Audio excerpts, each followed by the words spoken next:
Champions ట్రోఫీలో భాగంగా India versus Pakistan మధ్య జరిగిన మ్యాచ్లో పాకిస్తాన్పై టీమిండియా 6 వికెట్ల తేడాతో విజయం సాధించింది. అయితే ఈ మ్యాచ్లో తొలుత బ్యాటింగ్ చేసిన పాకిస్తాన్ 241 పరుగులకు ఆలౌట్ అయింది. ఆ తర్వాత బ్యాటింగ్ చేసిన టీమిండియా 4 వికెట్లు నష్టపోయి లక్ష్యాన్ని ఛేదించేసింది.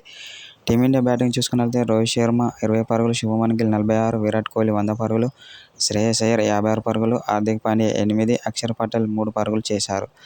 అయితే అనంతరం టీమిండియా ఆటగాళ్లపై కీలక వ్యాఖ్యలు చేసిన పాకిస్తాన్ కెప్టెన్ మొహమ్మద్ రిజ్వాన్.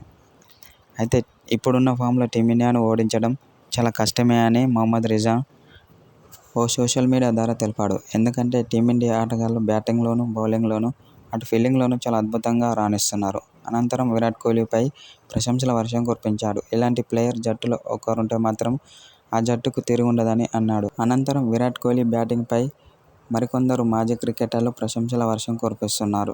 చాలా అద్భుతమైన ఆటను ఆడాడని అతని యొక్క బ్యాటింగ్పై ప్రశంసల వర్షం కురిపిస్తున్నారు మాజీ క్రికెటర్లు.